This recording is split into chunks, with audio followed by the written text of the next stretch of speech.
محترم بھائیو، دوستوں اور بزرگوں، اللہ رب العزت نے سارے کے سارے انسانوں کی دنیا اور آخرت کی ساری کامیابیاں اپنے دین پر چلنے میں رکھی ہیں۔ دنیا بھر کے سارے انسانوں کی اور دنیا اور آخرت کی ساری کامیابیاں اللہ رب العزت نے اپنے دین میں رکھی ہیں۔ دین پر چلنے والے کامیاب اور دین کو چھوڑ کر زندگی گزارنے والے ناکام۔ چاہے دنیا کا کتنا ہی مال دولت ہو، حکومت ہو، بڑے بڑے عہدے ہوں، لیکن اگر دین پہ نہیں چل رہا تو یہ ناکام ہے۔ دنیا میں چند وقتی طور سے اس کو نظر آ رہا ہے کہ بڑے ٹھاٹ باٹ ہیں، بڑے عیش ہیں، لیکن آخر میں موت کے وقت یہ حسرت اور افسوس اور ندامت کے ساتھ جائے گا، ناکام ہو کے جائے گا۔ فرعون نے دنیا میں بڑے اپنے آپ کو دعوے کیے، اپنے آپ کو رب اعلیٰ کہلوایا، کہا انا ربکم الاعلیٰ، میں تمہارا سب سے بڑا رب ہوں، لیکن آخر میں اپنی ناکامی کا اس نے اقرار کیا، اپنی ناکامی کا اقرار کیا، اس نے ناکامی کے اقرار کر کے دنیا سے گیا۔ موت کے وقت کوئی آدمی جھوٹ نہیں بولتا، جو حقیقت ہوتی ہے وہ کھل کے سامنے آ جاتی ہے۔ نمرود پوری دنیا کا بادشاہ اپنے آپ کو خدا کہلواتا تھا، کہتا تھا میں رازق ہوں تمہارا، جس نے رزق لینا ہو، جس نے روزی لینی ہو، مجھے آ کے سجدہ کرے پھر اس کو روزی ملے گی۔ جہاں وہ خود نہیں تھا وہاں اپنی تصویریں یا بت رکھوا دیے، جو ان کو سجدہ کرے گا اس کو روزی ملے گی۔ اپنے آدمیوں کو کہہ دیا جو آ کے میرے بت کو یا میری تصویر کو سجدہ کرے گا اس کو روزی دو ورنہ روزی مت دو۔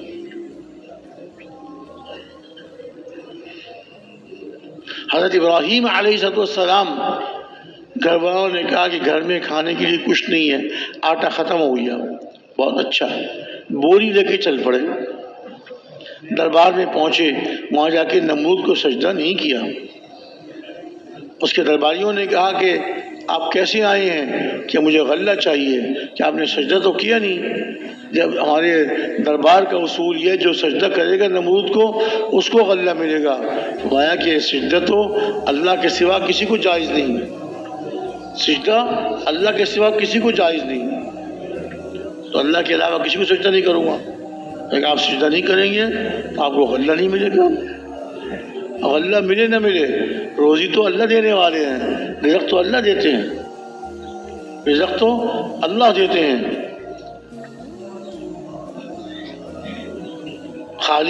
خالی بوری لے کے دربار سے واپس آ گئے۔ اب راستے میں چلتے ہوئے خیال آیا کہ میں گھر جاؤں گا خالی بوری لے کے جاؤں گا تو گھر والوں کو افسوس ہوگا کہ غلہ لینے گئے تھے خالی ہاتھ آ گئے، تو راستے میں سے ریت بھر لی اس کے اندر۔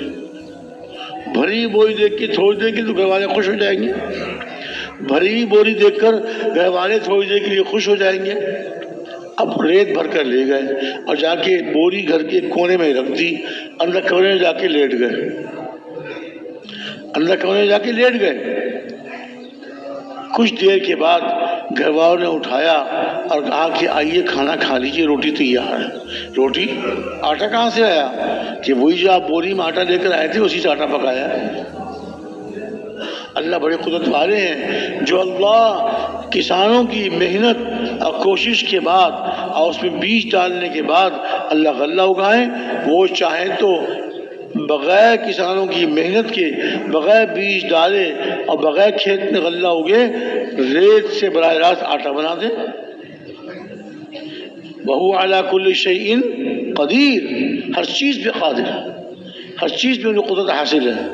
جو وہ چاہتے ہیں وہ ہوتا ہے اور جو وہ نہیں چاہتے وہ نہیں ہوتا۔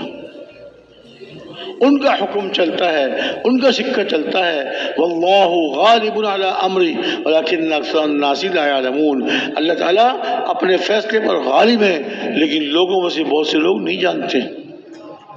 اللہ تعالیٰ اپنے فیصلے پر غالب ہے لیکن لوگوں میں سے بہت سے لوگ اس کو جانتے نہیں۔ اللہ تعالیٰ نے ریت کو آٹے سے بدل دیا، نمرود کے دربار میں گئے، اس کو جا کے دعوت دی، اور کیا ارشاد فرمایا؟ ربی الذی یحیی و یمیت، میرا رب تو وہ ہے جو زندہ بھی کرتا ہے اور موت بھی دیتا ہے۔ نمرود نے کہا یہ تو میں بھی کرتا ہوں۔ ایک بے گناہ آدمی کو جو بجا چل رہا تھا اس کو پکڑوا کے پھانسی پہ چڑھا دیا، دیکھو اس کو میں نے موت دے دی۔ ارے تو نے کیا موت دی؟ موت تو اللہ کے حکم سے آئی ہے، تو خالی پھندے پہ چڑھا دیا۔ اور ایک جیل میں جو آدمی قید تھا، جس کی سزائے موت کا فیصلہ ہو چکا تھا، اس کو جیل سے نکال کے آزاد کر دیا، میں نے اس کو دیکھو زندہ کر دیا۔ ارے بیوقوف، تو نے کہا زندہ کی؟ تو پہلے سے زندہ ہے، وہ تو پہلے سے زندہ ہے۔ تو اب داعی جو ہوتے ہیں، دعوت دینے والے، وہ بحث نہیں کرتے، کسی سے مناظرہ نہیں کرتے، وہ دعوت دیتے ہیں، اللہ کی بڑائی، اللہ کی عظمت، اللہ کی صفات کو بیان کرتے ہیں، اور جو بحث کرنے لگے تو اپنا رخ موڑ لیتے ہیں، پھر دعوت دوسرے رخ سے دیتے ہیں۔ جب نمرود نے کہا کہ تو میں بھی کر لیتا ہوں، میں بھی زندہ کرتا ہوں، میں بھی مارتا ہوں، تو حضرت ابراہیم علیہ السلام نے نمرود سے کہا اچھا، میرا رب تو وہ ہے جو سورج کو مشرق سے نکالتا ہے، تو اپنے آپ کو رب کہلواتا ہے، تو مغرب سے نکال کر دکھا، تو مغرب سے نکال کر دکھا۔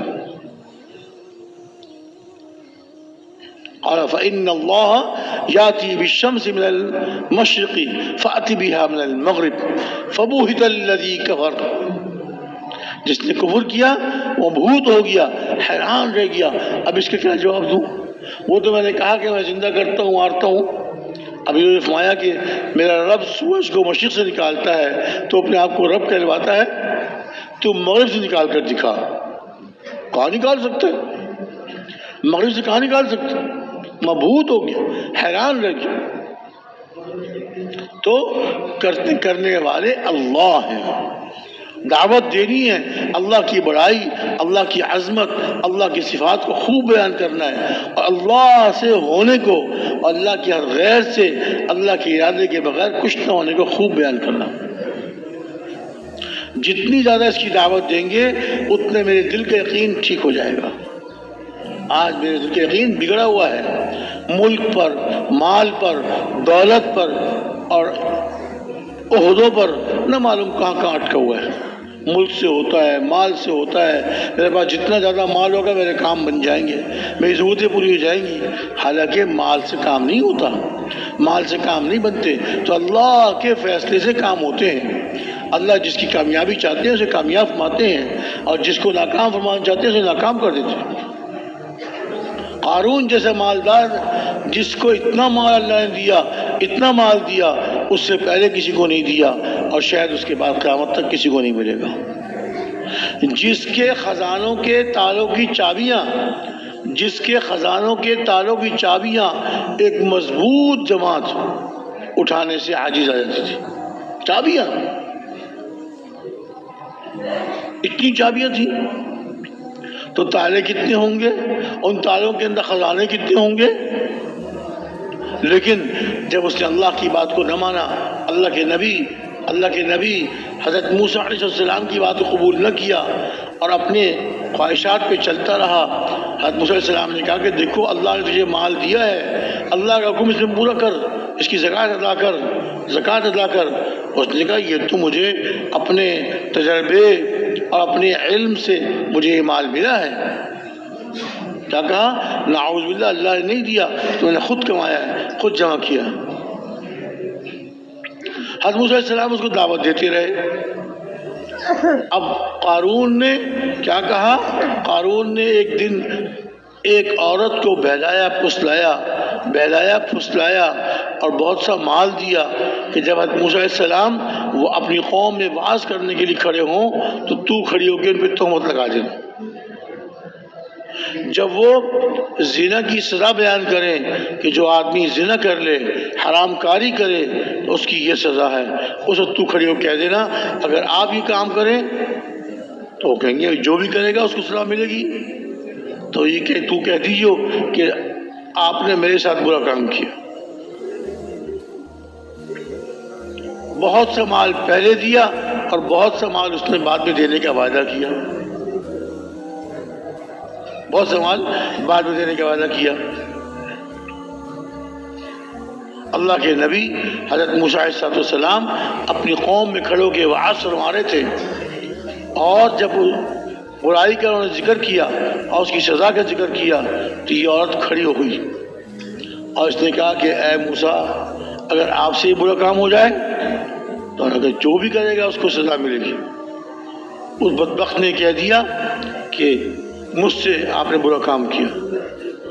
حضرت موسیٰ علیہ السلام کو جلال آ گیا کہ مجھ پہ تہمت لگا رہی ہے، مجھ پہ اتنا بڑا الزام لگا رہی ہے۔ فوراً فرمایا سچ سچ بتا کیا بات ہے، سچ سچ بتا کیا بات ہے۔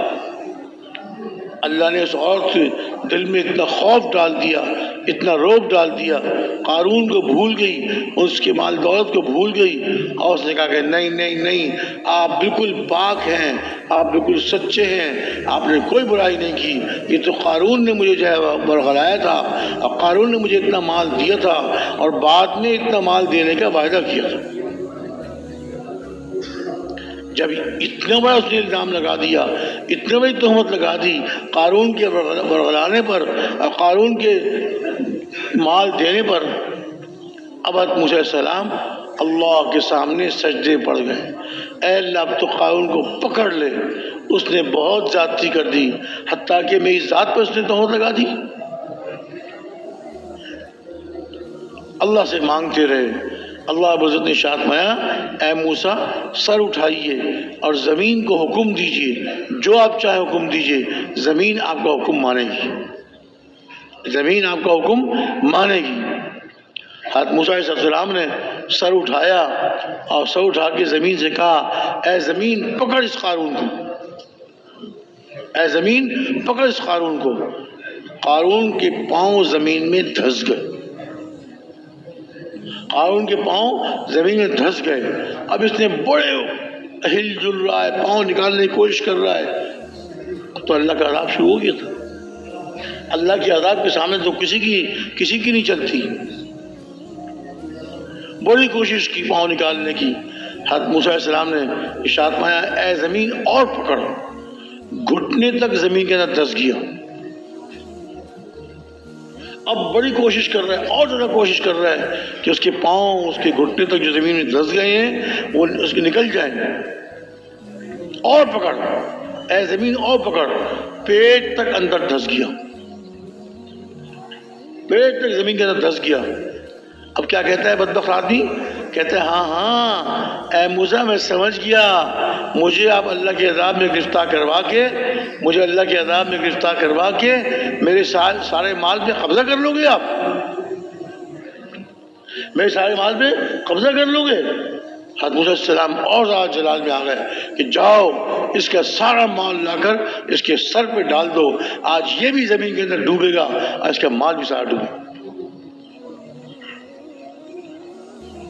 ہمارے پیارے نبی صلی اللہ علیہ وسلم نے ارشاد فرمایا قیامت تک قارون اپنے سارے مال کے ساتھ زمین میں دھستا رہے گا، دھستا رہے گا، دھستا رہے گا۔ کون سی کامیابی، کیسی کامیابی؟ مالدار ترین انسان تھا، مالدار ترین انسان تھا، اللہ کے حکموں کو پورا نہ کیا، اللہ کے نبی کی بات کو نہیں مانا، اللہ تعالیٰ نے عذاب میں گرفتار کر دیا، ناکام ہو گیا، مصیبتوں میں گرفتار ہو گیا۔ تو میرے بھائیو دوستو بزرگوں، کامیابی اور ناکامی کے فیصلے اللہ کیسے ہوتے ہیں؟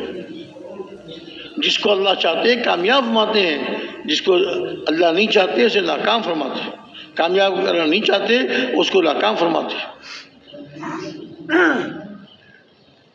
کامیابیوں کے اور ناکامیوں کے فیصلے اللہ کی طرف سے ہوتے ہیں، اور اللہ تعالیٰ نے اپنے نبی کے ذریعے سے علیہ الصلوۃ والسلام، اپنے پاک نبی کے ذریعے سے یہ امت کو بتا دیا کہ دیکھو مجھ سے کامیابی چاہتے ہو تو میرے دین پر چلو، دین پہ عمل کرو اور دین کو زندہ کرنے کی محنت کرو۔ کنتم خیر امت اخرجت للناس تأمرون بالمعروف وتنہون عن المنکر وتؤمنون باللہ، تم بہترین امت ہو، لوگوں کی نفع آسانی کے لیے نکالی گئی ہو، یہ امت لوگوں کو نفع پہنچانے کے لیے اللہ تعالیٰ نے اس امت کو ظاہر فرمایا. اور کیا ارشاد فرمایا؟ اچھی بات کا تم حکم کرتے ہو، بری بات سے روکتے ہو. ہر انسان کو اچھی بات کا حکم کرتے ہیں، بری بات سے روکتے ہیں، اور خود اللہ تعالیٰ کی ذات عالی پر ایمان رکھتے ہیں. دوسروں کو اچھی بات کا حکم کرتے ہیں، اچھی بات کی طرف دعوت دے کے لاتے ہیں، اور بری بات سے بچنے کی ترغیب دیتے ہیں کہ بری بات سے بچ جاؤ، گناہوں سے بچ جاؤ، اللہ کی نافرمانی سے بچ جاؤ، اللہ کے احکامات پر اپنی زندگی کو لاؤ، اللہ تعالیٰ کے احکامات پر اپنی زندگی کو لاؤ. اس میں تمہاری کامیابی. اس امت کو اللہ تعالیٰ نے سارے انسانوں کی طرف داعی بنا کے بھیجا ہے.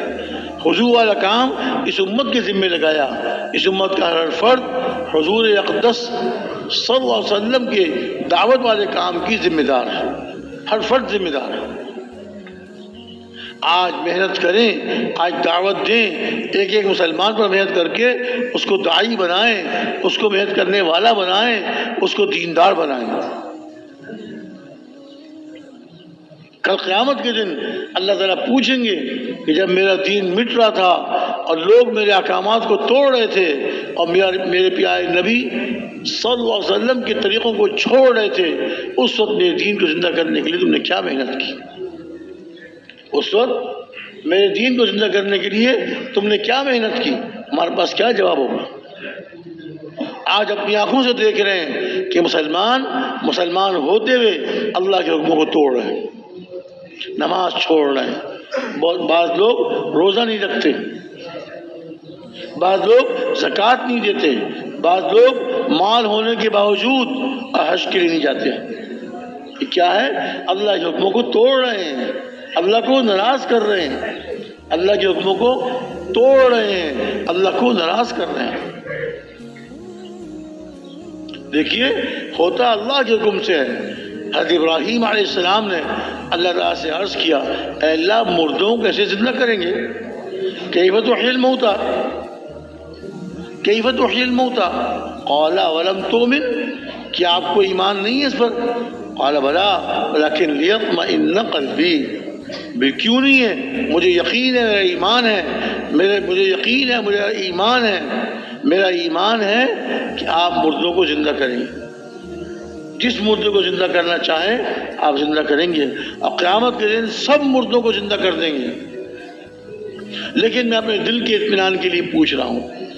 ارشاد فرمایا 4 پرند لے لو، مور، کبوتر، اور چوتھا کیا ہے بھائی؟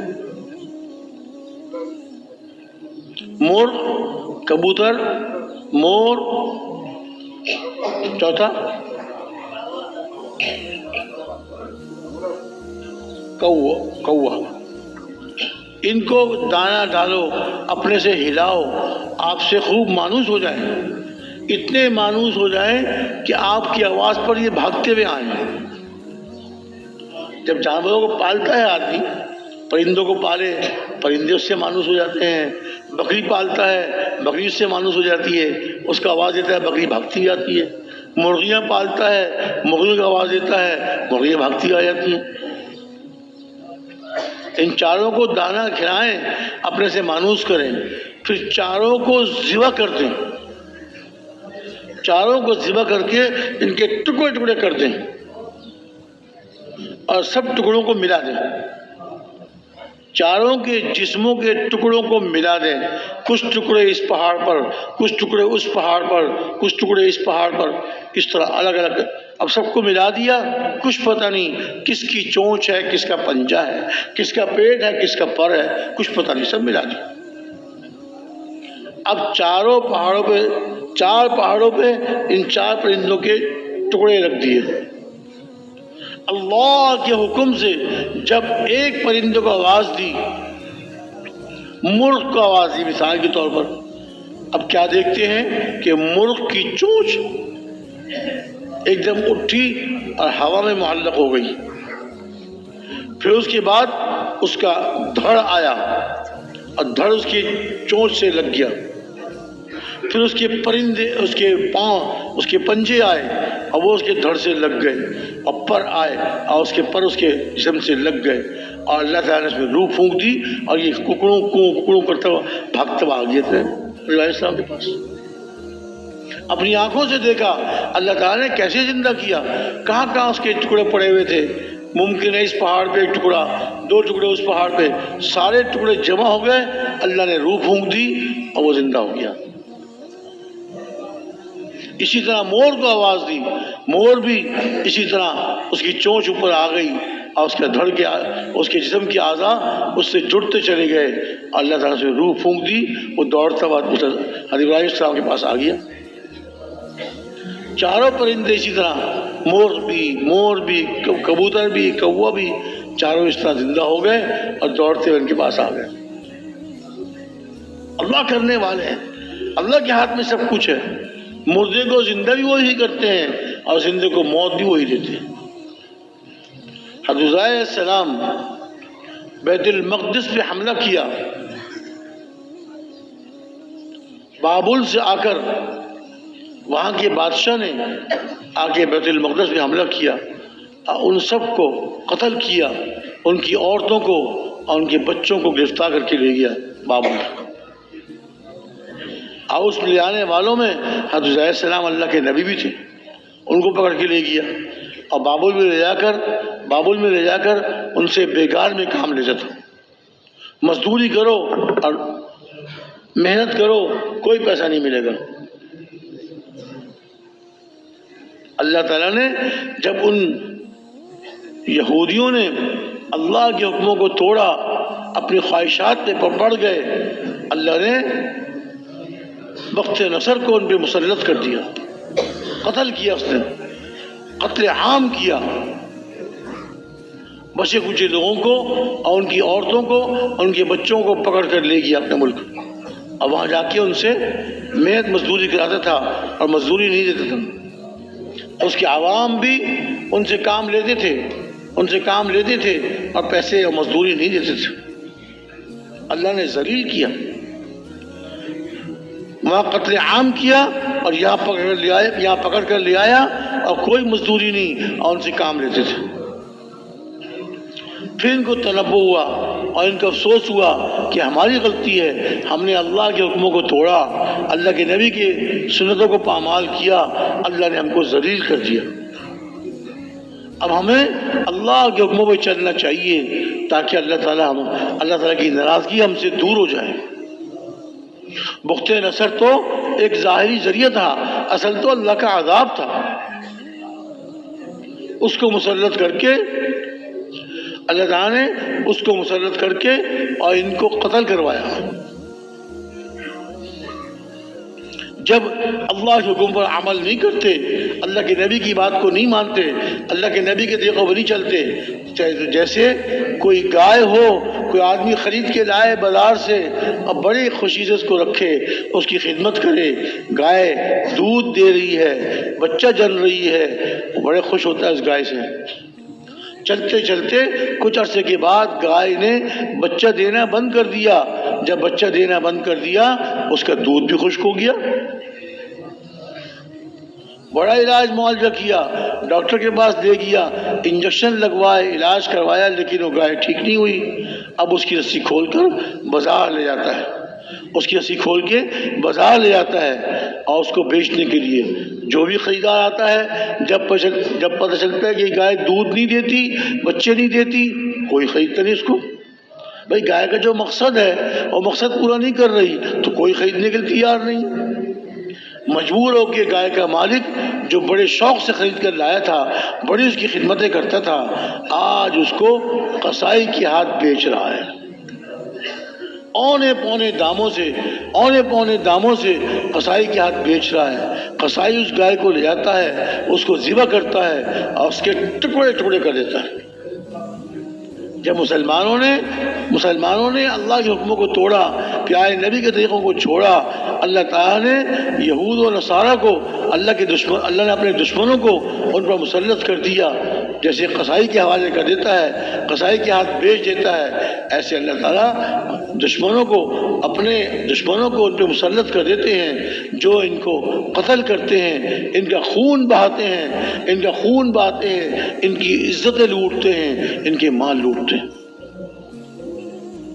یہ ذلت اللہ کی طرف سے مسلط ہوئی۔ جب انہوں نے دین کو چھوڑا، دین پہ عمل کرنا چھوڑا، اللہ نے ان کو ذلیل کر دیا۔ ہر زمانے میں اللہ کی یہی سنت، ہر زمانے میں اللہ کی یہی سنت، ماننے والوں کو اللہ کامیاب فرماتے ہیں، نہ ماننے والوں کو اللہ ناکام کرتے ہیں۔ بعضوں کو اپنے عذاب بھیج کے اللہ نے ناکام کیا، بعضوں پر اپنے دشمنوں کو مسلط کر کے ان کا خون کروایا۔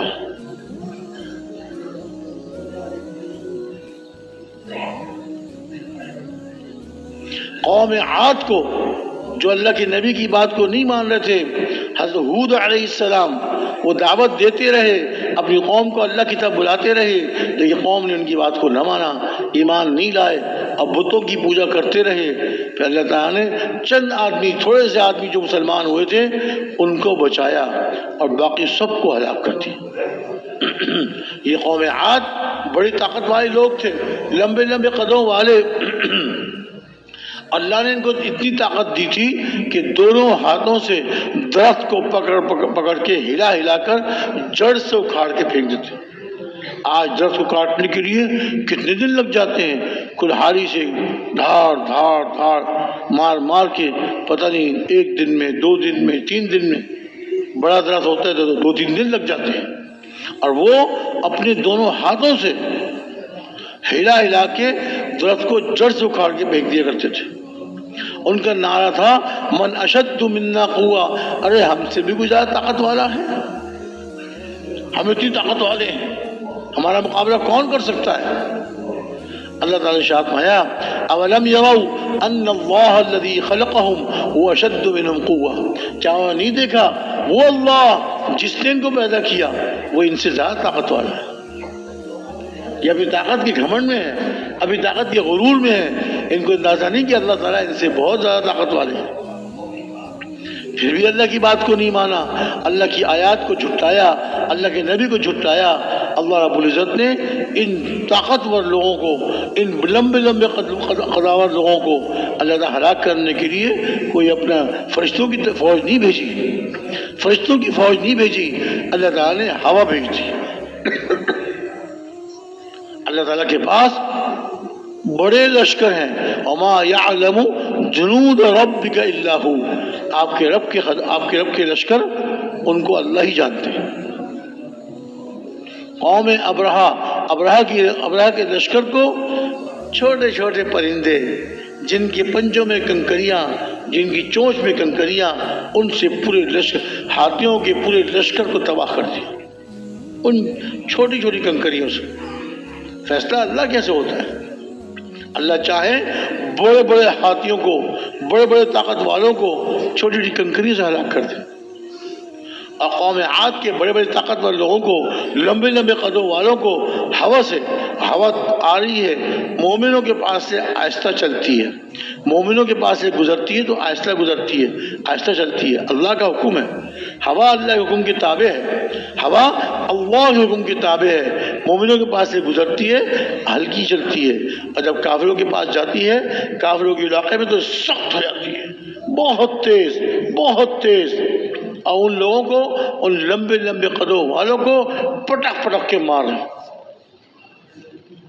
ان کو اٹھا کے زمین پہ پٹکتی ہے، ان کے پیٹ پھٹ گئے، اندر سے انتڑیاں نکل آئیں اور مر گئے، اور ان لمبے لمبے قدوں والوں کو، بڑی طاقت والوں کو، ان کے مکانوں کی دیواروں سے جا کے ہوا ٹکراتی تھی، ان کے سر پھٹ گئے اور سر سے بھیجے باہر نکل آئے، اور یہ لمبے لمبے قدوں والے اللہ تعالیٰ نے ارشاد فرمایا یہ زمین پر ایسے پڑے ہوئے تھے جیسے کھجور کا درخت کو جب کاٹ دیا جاتا ہے اس کا تنا زمین پہ پڑا ہوتا ہے، لمبے لمبے قدوں والے کھجور کے تنوں کی طرح زمین پہ پڑے ہوئے تھے، کوئی ان کی طاقت، اندر بیٹھو، کوئی ان کی طاقت ان کو اللہ کے عذاب سے بچا نہیں سکی۔ ان کی طاقت اللہ کے عذاب سے ان کو بچا نہیں سکی۔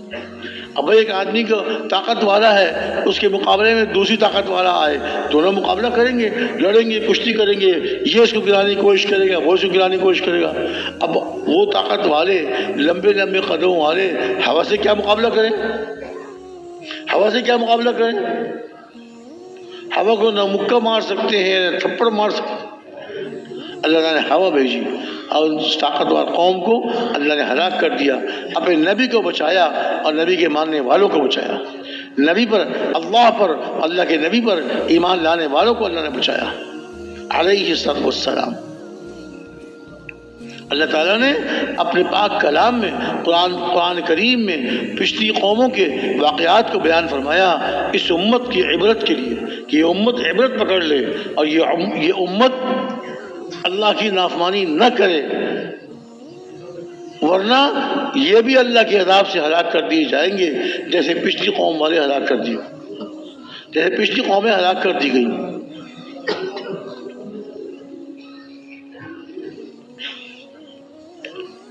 قوم سمود بڑے فن والے، بڑے کاریگر، پہاڑوں کو تراش تراش کے اس کے اندر گھر بنائے۔ انہوں نے دیکھا ہم سے پہلے قوم تھی حضرت نوح علیہ السلام کی قوم، ان کو اللہ تعالیٰ نے پانی کے عذاب سے ہلاک کیا، اور ہم سے پہلے قوم عاد تھی بڑے بڑے قدوں والے اور بڑی طاقت والے، اللہ تعالیٰ نے ان کو ہوا کے عذاب سے ہلاک کیا۔ قوم سمود نے کیا سوچا، ہم ایسی جگہ گھر بنائیں گے جہاں پانی نہ پہنچ سکے اور جہاں ہوا کا گزر نہ ہو، اور یہ غلط سوچ ہے، یہ غلط سوچ ہے۔ سوچنا تو یہ چاہیے تھا ان پر اللہ کے عذاب کیوں آئے، اللہ نے اپنے عذاب سے ان کو کیوں ہلاک کیا؟ اس لیے کہ انہوں نے اللہ کے احکامات پہ عمل نہیں کیا، اللہ کے حکموں کو توڑا، اللہ کے نبی کے طریقوں کو چھوڑا، اللہ نے ہلاک کر دیا۔ ہم اس سے بچیں، اللہ کے حکموں کو نہ توڑیں اور اللہ کے پیارے نبی کے طریقوں کو نہ چھوڑیں، اس سے ہم بچیں تاکہ ہم پہ عذاب نہ آ جائے۔ صحیح سوچ تو یہ تھی۔ آج بھی اللہ معاف فرمائے، ہمارے اس زمانے میں بھی خدا نہ خواستہ کہیں کو اللہ کا عذاب آ جائے۔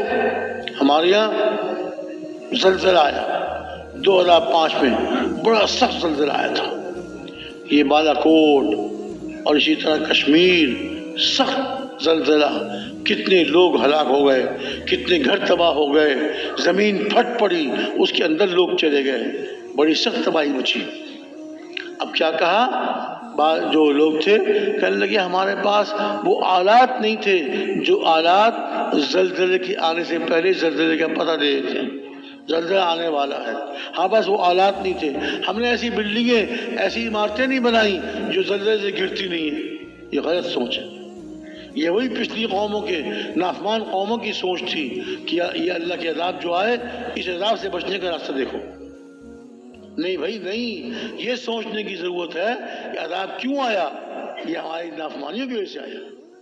ہم اللہ کی نافرمانیوں سے بچیں، اللہ کے حکموں کو توڑنے سے بچیں، اللہ کے نبی کے طریقوں کو چھوڑنے سے بچیں، اللہ کے عذاب سے محفوظ ہو جائیں گے، اللہ کے عذاب سے محفوظ ہو جائیں گے۔